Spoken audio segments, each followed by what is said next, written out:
Hello, my name is Liam. Welcome to my kitchen. Today, we're going to make chicken noodle soup using a whole chicken and homemade noodles. First thing you're going to want to do is you're going to want to take it out of the package and then just rinse it off in the sink real quick. Now the butchers, they left you a few little gifts inside of here.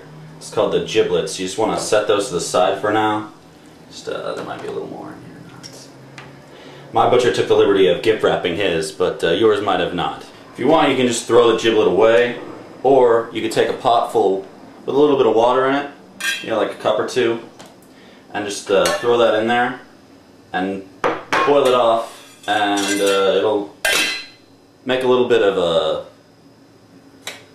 chicken broth. You can just add that to your soup for a little more flavor. Now that I have the chicken in the pot, I just want to add a little bit of parsley, a little bit of thyme, about 10 whole black peppercorns, 3 cloves of garlic, and 2 bay leaves. For this stage of the cooking process, we only want to use about half the vegetables, so I cut up half the bag of carrots, half the bunch of celery, and half an onion. Let's just add those right now. Now that the chicken and the vegetables are in the pot, I just want to add the chicken broth and a little bit of water. Just enough water after the chicken broth to cover the chicken.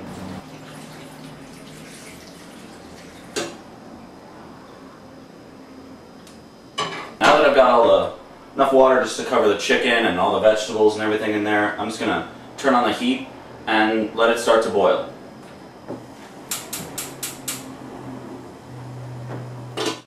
Now that our chicken soup is starting to boil, I'm just going to turn it down to a simmer, and we're just going to let this simmer for about 2 to 3 hours. Now that the giblet's starting to boil over, I just turn down the heat to a simmer and place the lid on top of that and just let it sit simmering for about an hour. While we're waiting for the chicken to cook, let's make the noodles. First thing you want to do is you want to break 2 eggs into a large bowl. You're going to want to keep one of the eggshells for a second. We'll take whichever eggshell looks to be closest to about half the size of an egg. This one turned out to be the winner.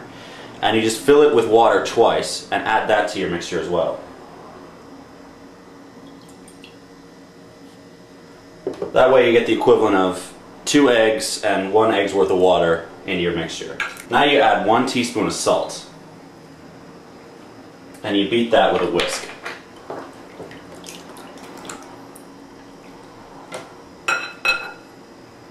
Now that our eggs and water and salt are pretty much mixed, we're going to start adding the flour. Now, we want to add about 1.5 cups of flour, but we want to add it about 1/4 cup at a time. The reason for this is twofold. Firstly, if you add the flour gradually, you'll get a more consistent mix and less clumps.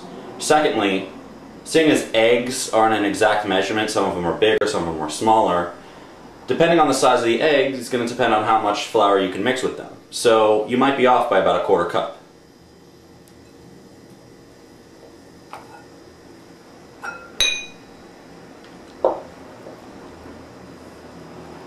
Once your mixture starts to get to more of a dough consistency, you just want to knead it into a little bit of loose flour, just to the point where it's not sticking to your fingers anymore.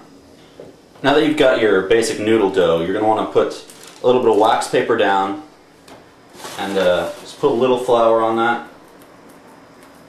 Just to get a little bit of flour all over the paper, just to help stop the dough from sticking. You just want to take a rolling pin. You know, if you don't have a rolling pin, you can just use an empty bottle of wine. That also works. And just roll out your dough.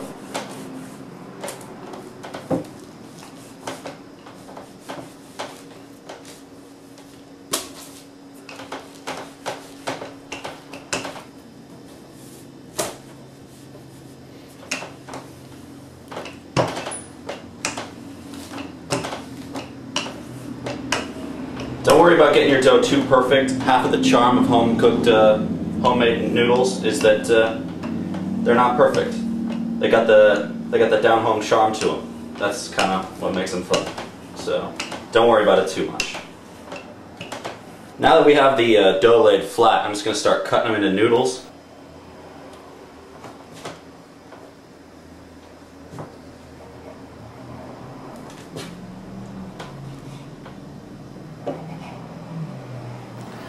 Now that we're done cutting them all up, we just want to separate them out a little bit and let them dry for about an hour or two.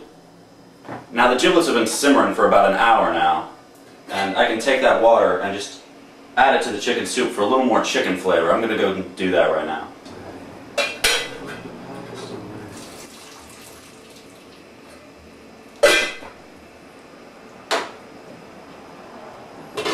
Again, that's all highly optional. You don't have to do this, and hey, maybe you don't even have giblets with yours. Sometimes they don't come with it.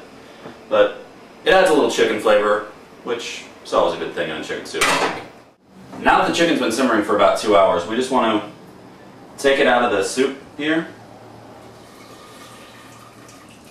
Drain it nicely. Just going to want to remove all the meat from the bones and just set them on the plate here. Just little by little. Now that we got the meat off the bones, we're just going to want to put some tin foil on that, and then put the bones and the vegetables back into the soup and let that simmer for about another 45 minutes. While we're letting that simmer, we should probably put on a little pot of water for our noodles. Now that we've let this simmer for about half an hour, let's just strain it and take it all out. It's really handy to use one of these pots that has the built-in strainer when doing chicken noodle soup, I'll tell you.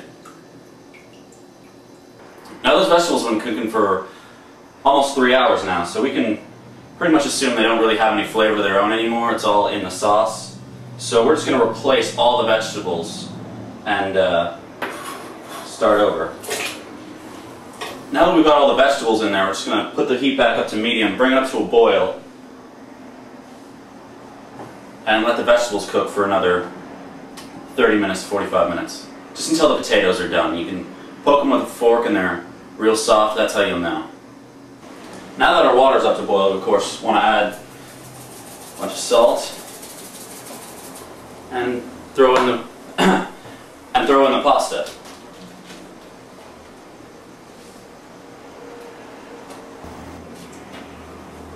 Just throw them in one by one. Make sure they don't stick together too much. Should take about 20 to 30 minutes to cook. So the potatoes are pretty much cooked. So now it's time to add the meat to the soup. At this point everything's really cooked already. You just want to heat the meat back up to the same temperature as the rest of the soup. In the meanwhile, let's check on our noodles. With the noodles, what you want to do is you just want to take one out and taste it and see if it tastes cooked to you. So let's try that.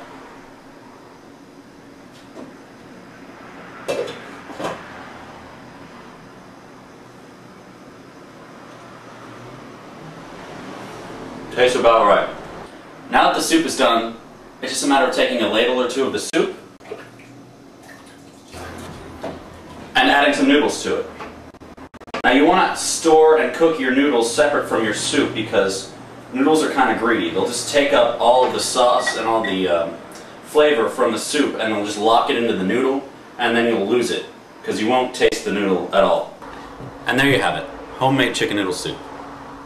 Just in time for flu season.